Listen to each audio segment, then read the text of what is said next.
하나님의 말씀 같이 볼까요? 느헤미야 10장 39절 말씀을 보도록 하겠습니다. 하나님의 말씀 느헤미야 10장 39절 말씀 같이 읽어봅니다. 곧 이스라엘 자손과 레위 자손이 거제로 드린 곡식과 새 포도주와 기름을 가져다가 성소의 그릇들을 두는 골방, 곧 섬기는 제사장들과 문지기들과 노래하는 자들이 있는 골방에 둘 것이라. 그리하여 우리가 우리 하나님의 전을 버려두지 아니하리라. 아멘. 우리 하나님의 말씀에 대한 우리의 고백, 성경책 혹은 또 손을 가슴에 얹고 같이 고백합니다. 주의 말씀은 내 인생의 빛입니다. 주의 말씀은 내 삶을 변화시킵니다. 주께서 말씀하신 대로 나는 하나님의 사랑받는 자녀입니다. 나는 축복의 통로입니다. 오늘도 주의 말씀에 내 마음의 문을 엽니다.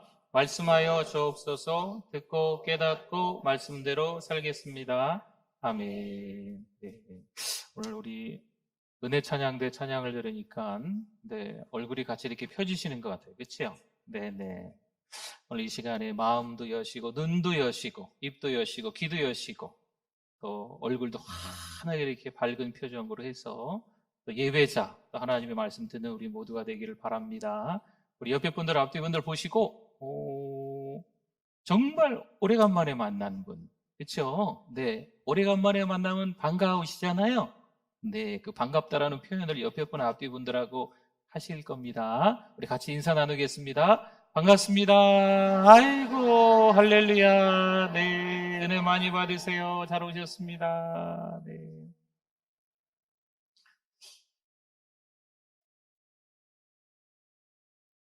포로 시대 2세로 태어난 스룹바벨이 있었습니다. 그런데 이 스룹바벨이 많은 이스라엘 백성들과 함께 고국으로 돌아오게 됩니다. 대부분 2세인데 그 땅에서 태어난 사람들인데 왜 돌아왔을까요?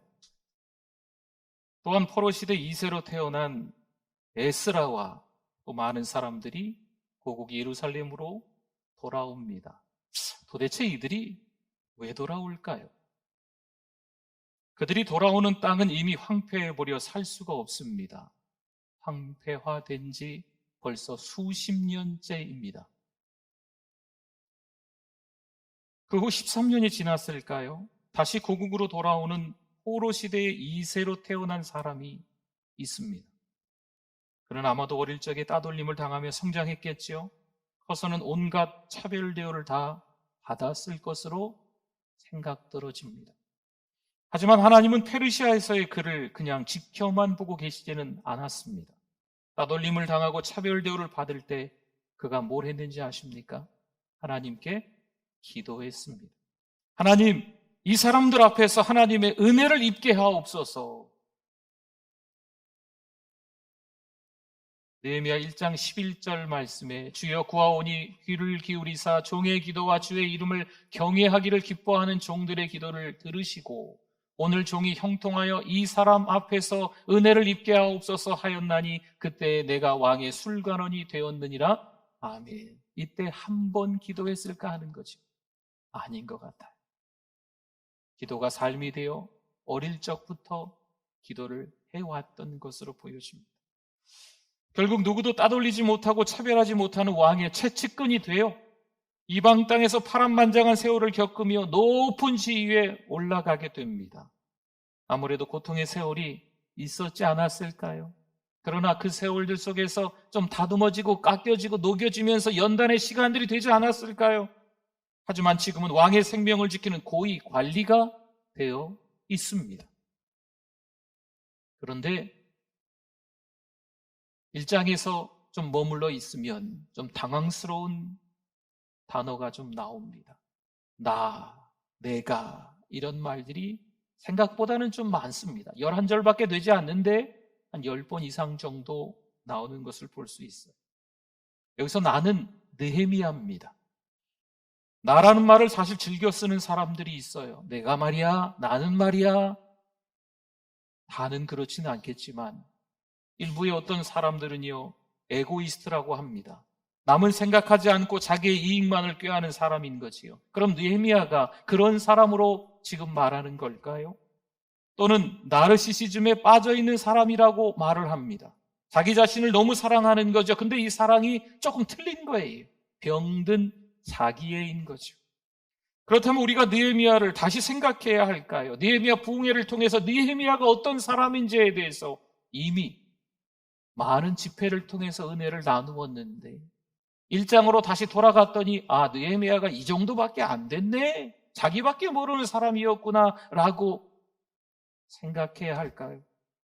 병적으로 자신을 사랑하고 자기 자신을 사랑하고 있는 걸까요? 여러분, 그렇지 않다는 겁니다. 느헤미야는 친동생 하나니를 통해서 고국에 대한 나쁜 소식을 듣게 됩니다. 그런데 마치 그 현장에 있었던 것처럼, 아니 그 현장의 영상을 직접 눈으로 보고 확인하는 것처럼 바로 눈물을 흘리며 금식하며 기도하는 느헤미야를 볼 수가 있어요. 민족들의 죄를 누구 죄로? 나의 죄로. 아버지의 죄를, 가정의 죄를 누구 죄로? 나의 죄로 여기며 하나님 앞에 기도하는 장면 속에서 나라는 말이 등장을 많이 하는 거예요.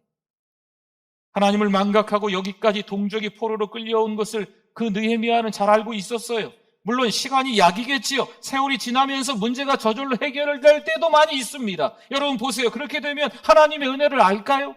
아니요. 몰라요. 운 좋게 해결됐네. 시간 그렇게 많이 지났는데 해결될 때도 됐지 뭐. 이렇게 생각해버려요. 그런데 오늘 느헤미야는 뭘 합니까? 기도합니다. 기도하고 얻어진 결과는 같은 것처럼 보이지만 너무 큰 차이가 납니다. 하나님이 하셨다는 것을 아는 거지요. 하나님을 경험하는 거지요. 기도하면요, 나의 일이 누구의 일이 된다는 거예요? 하나님의 일이 된다는 거지요. 기도하지 않으면 여전히 나의 일은 나의 일인 겁니다. 내가 곤란한 지경에 여전히 처하게 되는 거지요. 아닥사스다 왕은 수심이 있는 느헤미야에게 질문합니다. 당시 왕 앞에서 수심이 있다고 하는 것은요, 죽을 수도 있다는 거예요. 그러나 왕은 느헤미야를 신뢰하고 있기 때문에 그에게 질문하는 거예요. 얼굴에 수심이 잔뜩 껴있잖아요. 네가 무엇을 원하느냐? 이때 느헤미야는 왕의 질문에 불안하고 두려워하지 않습니다. 자칫 잘못하다가 자기의 욕심처럼 보일 수도 있어요. 자칫 잘못하다가 술 맡은 관원장에서 쫓겨날 수도 있고요. 생명의 위협까지도 받을 수 있는 시간입니다. 여러분, 위기가 찾아왔을 때 느헤미야는 뭘 했는지 아시죠? 기도했습니다. 그렇게 기도했던 것처럼 중요한 순간에 하나님께 여쭤보고 선택했던 것처럼 그가 또 지금 뭘 한다고 하는 거예요? 기도합니다. 지금 왕이 질문했는데 바로 왕에게 대답하지 않고 지금 느헤미야는 기도하고 있습니다. 기도가 삶이 되어져 있습니다. 여러분, 성벽 재건을 할 때에도 산발라, 도비야, 게셈이 방해하고 모함합니다. 외부의 세력이죠. 적들이라는 겁니다. 이때 느헤미야는 뭘 했을까요? 이때도 기도했습니다.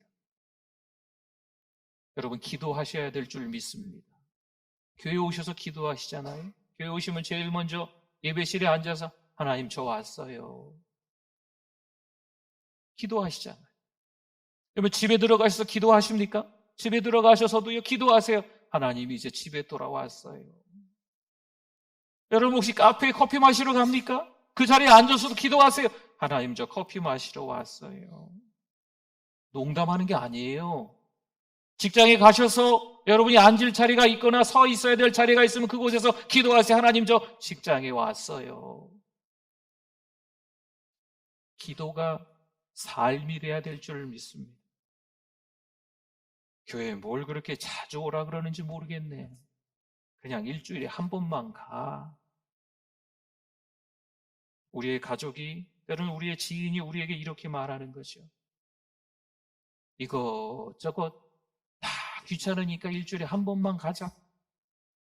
성도 여러분, 건강한 신앙을 위해서 형식이 따라줘야 됩니다.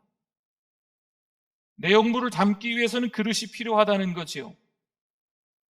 주일 오전 예배, 오후 예배, 수요 기도회, 금요 성령 집회, 사랑방, 화요 기도회, 새벽 기도회, 여러분, 이런 것들이 뭔 예배가 그렇게 많은지, 그러나 이게 그릇이에요, 그릇.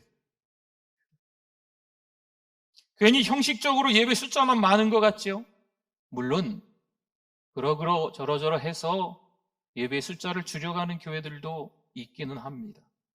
그런데 여러분, 이 시간들을 통해서 우리가 하나님을 만나는 거죠. 주일날 찾아와서 하나님을 만나는 거예요. 수요일날, 금요일날 찾아와서 하나님을 만나는 거지요. 여러분, 점점 더 세상은 어두워져 가고 있고 점점 더 세상은 무섭습니다. 이 사단의 공격은요, 점점 더 치밀하고 공격적이에요. 주일 한 번 은혜를 받고 한 주를 버틴다는 것은 기적 중의 기적입니다. 그 기적의 현장에 놓여 있는 분들이 이 자리에 많으실 거예요. 좀 더 힘내셔서 그릇을 준비하시는 예배에 잘 참여하실 수 있기를 바랍니다. 여러분, 하나님을 만나 하나님의 메시지를 듣는 거죠. 어느 날 성경을 읽다가 찬송하다가 기도하다가 예배를 드리다가 하나님을 만나는 경험이 우리 가운데 있어야 돼요. 주일만 그런 일들이 일어날까요? 그렇지 않습니다. 다른 예배 시간에도, 개인적으로 혼자 교회 와서 기도할 때도 그런 역사가 일어나는 거예요. 물론 상황이 따라주지 않을 때가 있어요. 방해와 모함이, 그리고 조롱이 있습니다. 가까운 사람들인데 영적인 반대 세력이 되어 있어요. 이들은 끝까지 비웃고 조롱할 겁니다. 여러분, 놀라지 마십시오. 교회 안에도 있습니다. 막 웃으면서 얘기하는 것 같은데 비아냥거리는 그 웃음. 그러기에 그냥 열심히 신앙생활하는 것은요, 방향이 틀릴 수도 있어요. 그냥 열심이 아니라 하나님과의 관계가 회복되어야만 합니다. 하나님과 관계가 회복되어야 그 사람이 제대로 하나님을 만나는 거예요. 하나님을 만나는 흉내를 낸 게 아니고 진짜 하나님을 만나야죠. 교회에서 배우는 양육 훈련도 그래서 참여해야 합니다. 어떤 분들은 그 양육 안 받아도 돼, 교회에서 이렇게 인정해주는 부류가 있습니까? 없어요. 어떤 분들은 꼭 받아야 돼, 그런 거 아니에요. 교회 안에 있는 모든 성도들이 다 그 양육의 현장에 있어야 돼요. 예배도 드리고 사랑방도 하고 교회에서 사도의 가르침도 받고 훈련도 받는 거죠. 그것뿐일까요? 하나님의 주권을 인정하는 헌금도 마찬가지입니다. 신앙은 물질과 관계없는 거라 누군가 말합니다. 헌금 안 해도 돼. 교회만 잘 다니면 되지. 예수님만 잘 믿으면 되지.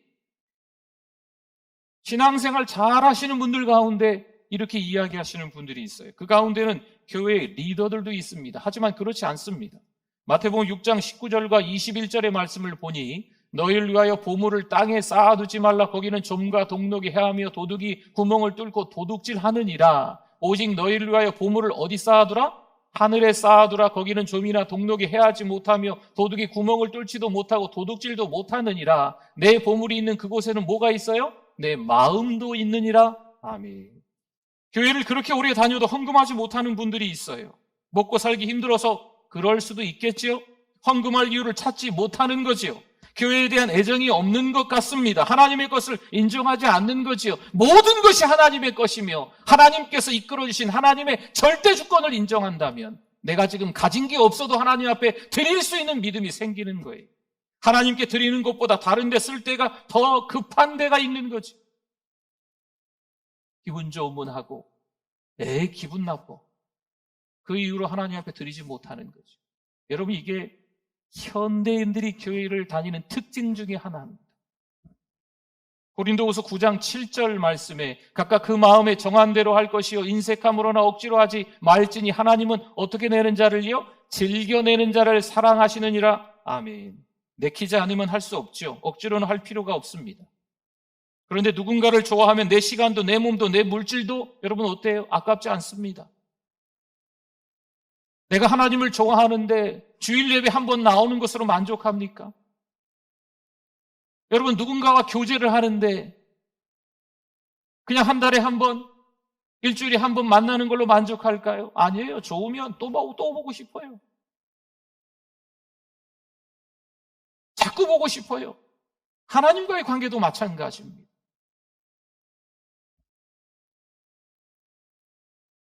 그렇다면 진짜 하나님을 사랑하면 헌금하지 않을까요? 교회에 대한 애정이 있다면 아깝지 않지요.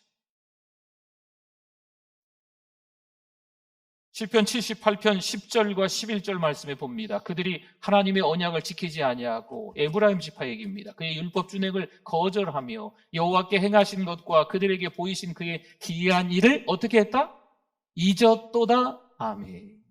전쟁터의 12지파 가운데 큰 지파라 할 수 있는 에브라임 자손이 싹 빠집니다. 전쟁이 일어났어요. 그러면 큰 지파가 책임이 있잖아요. 큰 지파이면서 전쟁의 무기도 많겠죠. 그러면 큰 지파가 앞장서서 책임을 가지고 해줘야 돼요. 가진 것도 많은데 왜 이들이 책임을 다하지 않을까요? 이들은 하나님의 은혜를 잊었기 때문입니다. 하나님과 만난 지 너무 오래됐어요. 하나님과 등 돌린 지 너무 오래됐어요. 누가 봐도 리더처럼 보이는 분이 있습니다. 그런데 일꾼이 되기도 하고 일감이 되기도 합니다. 무슨 말일까요? 하나님을 경험하면 일꾼이 되는 거고 그렇지 않으면 일감이 되는 겁니다. 4장 3절을 한번 볼까요? 암몬 사람 도비아는 곁에 있다가 이르되 그들이 건축하는 돌 성벽은 여우가 올라가도 곧 무너지리라 하더라. 아멘. 느헤미야가 예루살렘 성전 주변에 지금 성벽을 짓고 있어요. 한 4km에서 한 6km 정도 되는데 그 성벽을 짓고 있는데 암몬의 총독인 도비아가 하는 말인 거지요. 조롱하는 거지요. 여우 한 마리가 올라가도 그 성벽은 무너질 거야 얘기하는 겁니다. 여러분 진짜 그럴까요?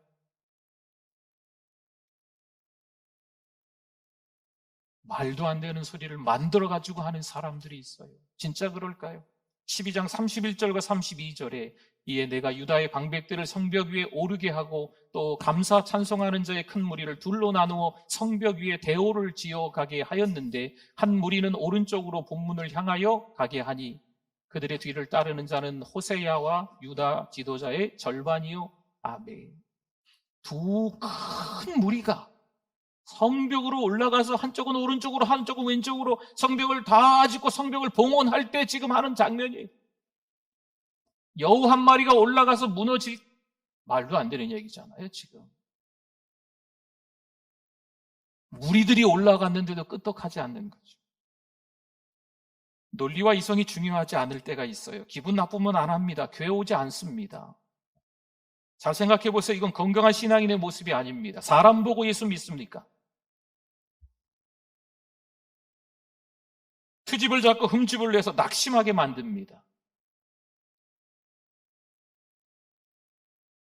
흠집 낼 수 있습니다. 트집 잡을 수 있습니다. 누구 하나 거기에서 예외가 되지 않아요. 과연 어떻게 될까요? 4장 10절과 11절 말씀에 보니까 유다 사람들은 이르기를 흙무더기가 아직도 많거늘 지금 성벽을 계속 지어야 된다는 거죠. 짐을 나르는 자의 어떻게 됐어요? 힘이 더 빠졌으니 우리가 성을 건축하지 못하리라 하고 우리의 원수들은 이르기를 그들이 알지 못하고 보지 못하는 사이에 우리가 그들 가운데 달려 들어가서 살육하여 역사를 그치게 하리라 하고 아멘. 정말 끊임없는 방해 앞에 이스라엘 백성들이 낙심합니다. 마음이 착 떨어질 낙담, 낭망하는 거죠. 맘먹고 괴롭히니까요. 성벽 재건이 중단이 됐어요. 또 기습하여 그들을 죽여버리고 그만두게 해야겠다라는 말을 퍼뜨리는 거죠.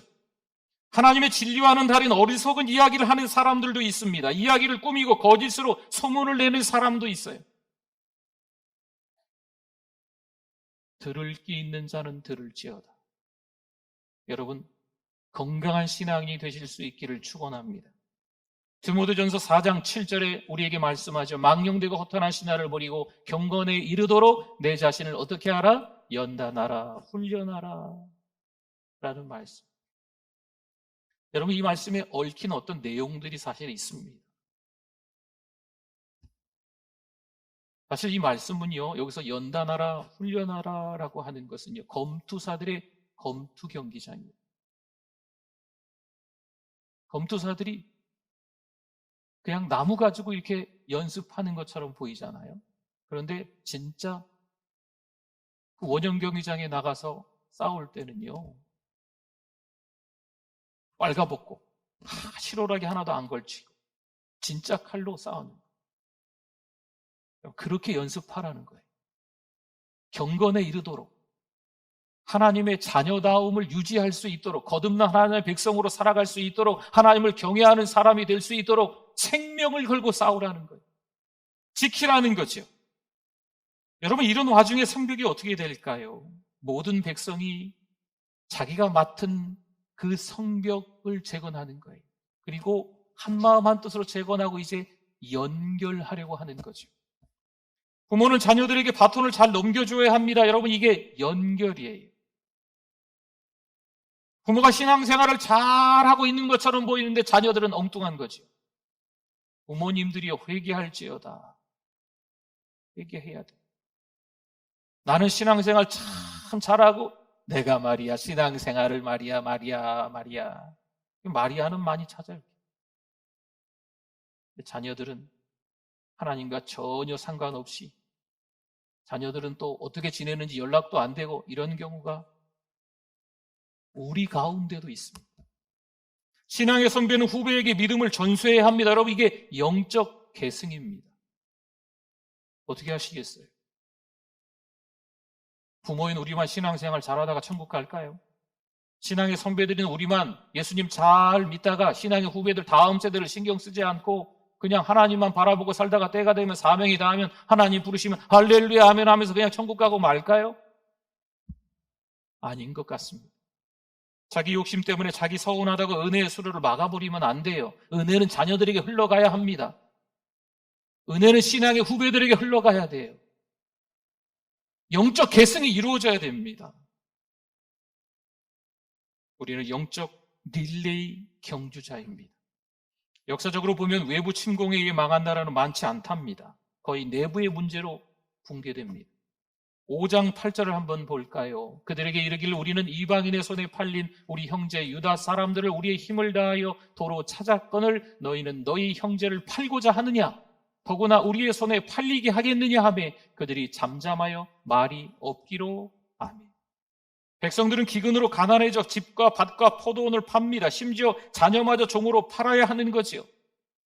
그런데 이 일에 도움이 되는 게 아니고 오히려 유력한 자, 리더들이 백성들을 더 괴롭히고 있는 거죠. 그래서 느헤미야가 그들을 따로 부른 거예요.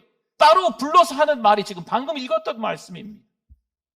가난한 자들에게 돈 좀 꿔줬는데 너무 큰 이자를 받는 거죠. 먹을 게 없어서 있는 거 없는 거 다 팔고 자녀들마저 종으로 내어 팔 지경인데 그들에게 이자를 너무 높게 받고 빌려주는 거죠. 이건 아니죠. 리더들인데 유력한 자들인데. 요한계시록 3장 20절 말씀입니다. 잘 아시는 말씀이죠. 같이 한번 읽어주십시오. 볼지어다 내가 문 밖에 서서 두드리노니 누구든지 내 음성을 듣고 문을 열면 내가 그에게로 들어가 그와 더불어 먹고 그는 나와 더불어 먹으리라. 아멘. 이 말씀 복음을 전할 때, 영접 기도할 때 우리가 많이 인용하는 성경 구절인데 원래는 이 뜻이 좀 우리가 생각하는 것과는 좀 다르게 무서운 말씀이기도 합니다. 어떤 그림이 좀 떠오르십니까? 네, 문이 하나 있는데 그 문 밖에 서 계신 분이 계세요. 누구시죠? 예수님이시죠. 근데 그 문을 예수님이 들어갈 수가 없는 거예요. 문고리가 없어요. 노크는 하실 수 있겠죠. 그러나 그 안에서 우리가 문을 열어줘야만 예수님이 들어오시는 거죠. 예수님을 문 밖에 세워놓고 급할 때만 예수님을 문을 열어서 들어오시라고 하는 거예요. 이 요한계시록 3장 20절 말씀을 그렇게 해석을 합니다. 일처리가 끝나면 이제 나가 계세요, 참견하지 마세요 하고 다시 문 밖으로 예수님을 밀어내는 거죠. 이해가 안 되시면 그 앞절 요한계시록 3장 19절을 보시면 됩니다. 물은 내가 사랑하는 자를 책망하여 징계하노니 그러므로 네가 열심을 내라 회개하라. 아멘. 여기서 열심을 내라 하시는 것은요, 하나님만 바라보라는 거예요. 하나님께만 집중하라는 거죠. 라오디게아 교회의 미지근함을 책망하시는 말씀입니다. 뜨겁지도 않고 차지도 않는, 오늘을 살아가는 가슴이 식어진 우리들에게, 열정이 식어진 우리에게, 뭔 예배가 그렇게도 많어? 그냥 한 번만 가. 그래서 한 번 와요. 우리 교회도 코로나가 지나면서 수요일 예배와 금요 성령 집회 인원이 좀 줄었어요. 새벽 기도도 반으로 줄었어요. 예배 드리러 나오고 기도 드리러 나오는 그 시간이 우리에게 있어서 소중하지 않아졌어요. 예배를 소홀히 여기게 됐어요. 사랑하는 성도 여러분, 오늘 이 시간에 결단할 수 있기를 바랍니다. 여러분, 예배 중요합니다. 회개하고 삶을 제대로 살아라라고 라오디게아 교회에게 주시는 요한계시록 3장 19절과 20절의 말씀입니다. 주님은 우리의 인생으로 찾아오십니다. 그리고 주인으로 머물고 싶어 하십니다. 하나님은 우리 인생의 보조가 아닙니다. 여러분, 우리가 필요할 때 뭔가 이렇게 램프를 문지르면요, 뭔가 이 큰 등치가 하나 나오죠. 진이라고 합니다. 3가지 소원을 들어주겠다. 하나님이 그런 하나님이십니까? 여러분, 필요하면요, 도깨비 방망이로 두들겨서 금 나와라 뚝딱, 돈 1,000만 원 나와라 뚝딱 하면 나올까요? 그렇게 하나님을 생각하고 하나님께 기도하고 하나님을 찾고 그러지 않을 때는 하나님 필요 없어요. 참견하지 마세요. 내 무엇입니까? 그냥 문 앞에서 예수님은 서 계시는 거죠. 그림이라 그러지 예수님은 너무나도 오랫동안 서 계신 것 같아요. 하다못해 느헤미야와 가까운 스마야 선지자에게 뇌물을 주고 드문불출하게 만듭니다. 이 느헤미야와 스마야 선지자는 가까웠답니다. 그런데 이 선지자가 집 밖으로 나오지 않는 거죠. 느헤미야가 안 궁금하겠어요? 찾아갔을 거 아니에요? 그 선지자가 뭐라 합니다. 우리 부흥에 참석하신 분들 그 내용을 아실 거예요. 이 정도 되면요, 함정에 빠질 수 있습니다. 자기가 가까운 선지자, 네가 살기 위해서는, 느헤미야, 네가 살기 위해서는 이렇게 해야 된다라고 하기 때문에 우선 살아야 성벽 재건을 하지 않겠냐라는 거죠. 그러면 하나님의 말씀을 어기고 들어가지 말아야 될 그 성전의 외소 안으로 들어갈 수 있어요. 근데 하나님의 말씀을 느헤미야가 지킵니다. 하나님 바라보며 마침내 52일 만에 성벽이 재건이 됩니다. 성도 여러분, 내가 뭔가를 하려 하지요? 그럼 교만과 두려움에 빠집니다. 하지만 100% 하나님의 힘으로 하고 주님을 의지하면 겸손해집니다. 물론 그럴싸한 말로 사탄은 우리를 설득합니다. 우리가 잘 돼야 하나님이 영광 받으시는 거야. 좋은 대학에 가야만 하나님께 영광이야. 연봉 높은 직장에 가야만 하나님께 영광이지. 돈 많이 벌고 좋은 집에 살아야 하나님께 영광이지. 우리가 그렇게 이야기했지요? 때로는 제가 그렇게 아마 설교했을 수도 있어요. 그러나 하나님의 기준에는 그런 거 없습니다. 정말 성경에 그런 가치로 나와 있다면 십자가를 설명할 길이 없습니다. 잠언 16장 18절 말씀입니다. 교만은 패망의 선봉이요 거만한 마음은 넘어짐의 앞잡이니라. 아멘. 하나님이 흐뭇해 하실 때가 있어요. 하나님이 기분 좋아라 하실 때가 있어요. 하나님이 칭찬하실 때가 있어요. 잘한 거죠. 그런데 한순간에 바닥으로 추락하는 사람들이 종종 눈에 띕니다.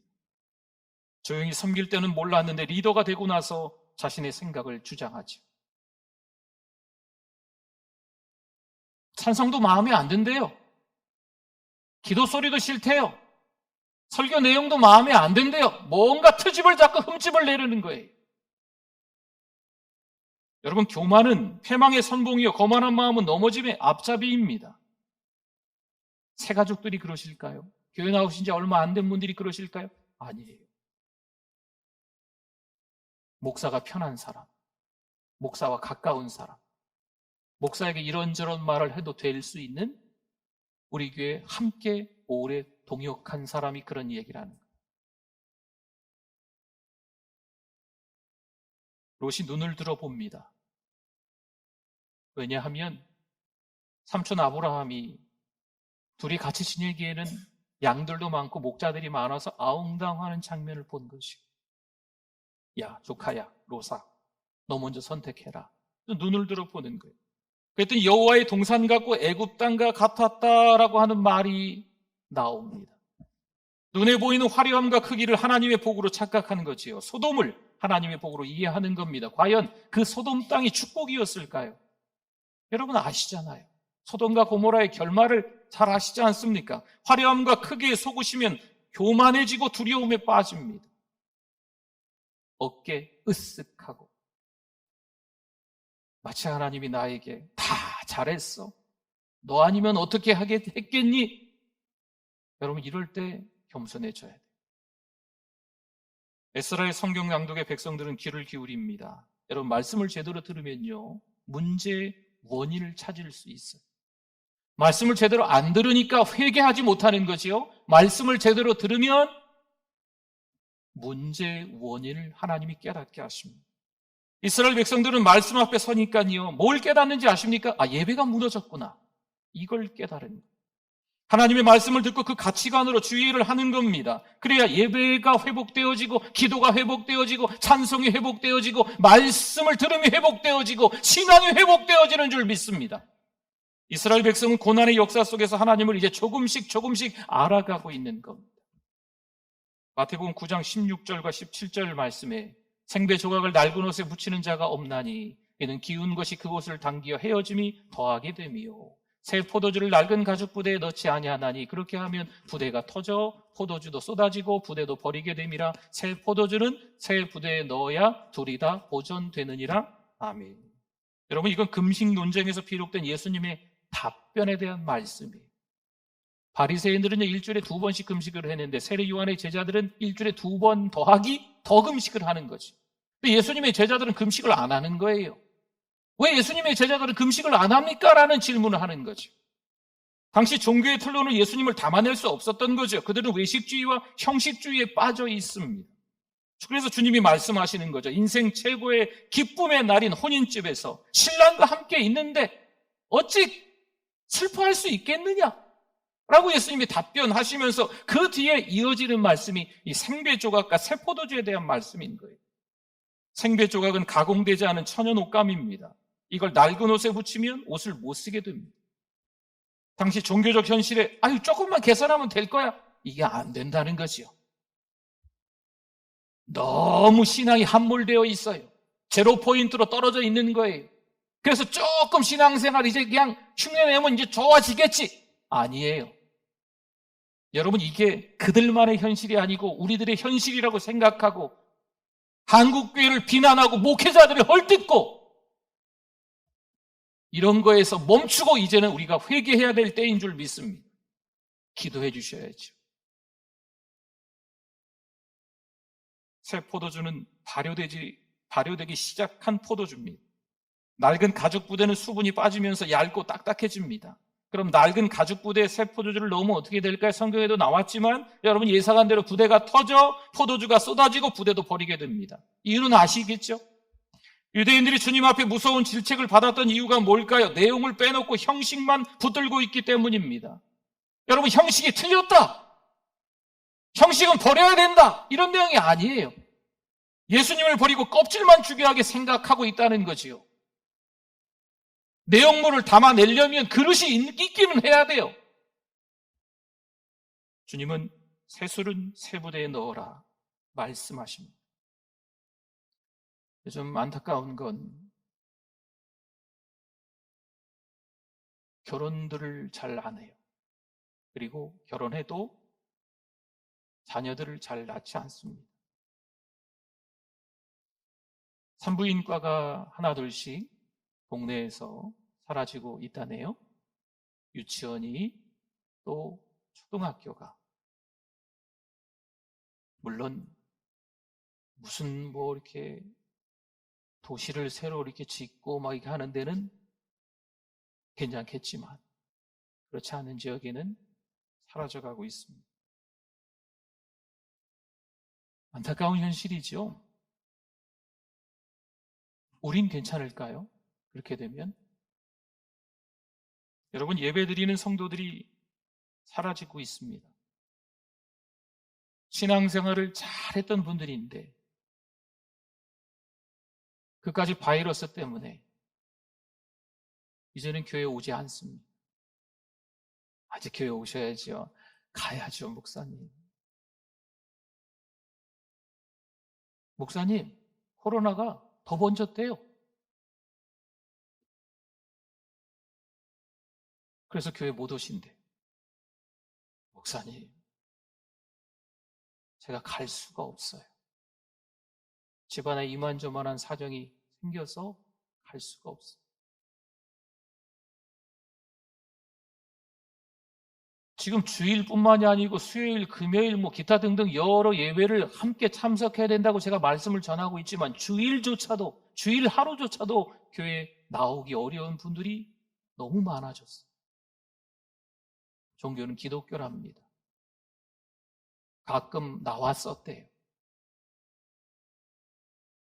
어떻게 될까요? 사랑하는 우리 교회 괜찮을까요? 한국 교회가 괜찮을까요? 하나님의 말씀이 들어가면 어느 부분에 문제가 있는지 깨닫습니다. 하나님의 말씀에 귀를 기울일 수 있기를 바랍니다. 주일에 교회를 찾아오시는 게 급선무예요. 그리고 귀를 기울여서 말씀도 듣고 내 입을 열어서 눈을 열어서 내 마음을 열어서 온전히 하나님 앞에 올려드리는 찬송과 기도가 있어야 되는 거예요. 그러면 말씀이 잘 들립니다. 집중해서 20분, 30분 할 수 없을 수는 있지만 하나님이 나에게 깨닫게 하시는 말씀이 들려요. 천둥처럼 들립니다. 깜짝 놀라는 거죠. 예배가 식어졌어요. 교회를 사랑하지 않습니다. 목사님을 무시하고 목사님을 헌신짝처럼 내버리는 교회들이 있습니다. 여러분, 성벽 재건회에 하나님의 말씀을 듣고 이들이 모두 하나님 앞에 결단하며 서명을 합니다. 주일에도 이 내용을 한번 읽어드려 볼까요? 주변 족속과 통혼하지 않겠습니다. 안식일을 지키겠습니다. 성전세를 바치겠습니다. 성전에 필요한 물건을 드리겠습니다. 생업의 첫 소생을 드리겠습니다. 11조를 드리겠습니다. 여러분, 이런 형식이 무너지면 어떨까요? 이거 너무 형식적인 거 아니에요? 그렇게 생각할 수 있는데, 이런 형식들이 무너지면 그 안에 담겨진 가치, 정신, 신앙이 덩달아서 허물어지는 거예요. 여러분, 교회를 지켜야 합니다. 교회를 사랑하십시오. 교회를 사랑하십시오. 은혜 받으면 교회도 좋고 성도도 좋고 목사님도 좋아요. 은혜 받으면 비판하고 흉보고 헐뜯고 트집 잡는 것보다는 오히려 눈물 흘리면서 기도하게 됩니다. 한국교회를 위해서 기도하시고 한국교회 안에 있는 많은 성도들을 위해서 기도해 주셔야 돼요. 출석하지 못하는 성도들도 얼마나 많이 있는데 몇 년이니까요. 하나님이 기뻐하시는 사랑하는 우리 교회 성도들 다 되실 수 있기를 축원합니다. 우리 같이 말씀을 기억하면서 주여 한번 부르짖고 기도합니다. 주여, 하나님 아버지 회개합니다. 말씀대로 살지 못했음을 회개합니다. 하나님 앞에 찬양 올려드리는 것이 아니고 내가 좋아서 했음을 회개합니다. 기도하지 못했습니다. 하나님 아버지, 기도한다고 해도 내가 원하는 것만 기도했음을 하나님 앞에 회개합니다. 오늘 시간에 하나님 도와주시옵소서. 하나님의 은혜를 입는 사람들이 되게 하여 주시옵소서. 기쁨과 감격 가운데 은혜 가운데 거하는 하나님의 백성들 될 수 있도록 겸손과 온유로 신앙을 지켜나갈 수 있게 하여 주실 줄 믿습니다. 세상이 너무 많이 바뀌었습니다. 하나님 아버지, 연약한 자들이 더 기도하게 하여 주시옵소서. 부족한 자들이 더 기도하게 하여 주시옵소서. 하나님, 교만한 자들이 겸손케 하여 주시옵소서. 경건에 이르는 연습을 할 수 있도록 생명을 다해 예배를 소중히 지켜나갈 수 있게 하여 주실 줄 믿습니다. 하나님 아버지, 은혜를 감사합니다. 오늘도 예배의 성공자 될 줄 믿습니다. 하나님이 가장 기뻐하시는 예배, 우리 일평생에서 마지막 예배가 될 수도 있는데 이 예배를 소홀히 여기지 않고 하나님 앞에 올려드리는 우리들 되게 하여 주시옵소서. 오늘도 1시 20분에 모여서 영혼을 사랑하는 마음으로 전도하려고 하오니 같이 참여해서 복음 전하게 하여 주시옵소서. 예수님의 이름으로 기도드립니다. 아멘.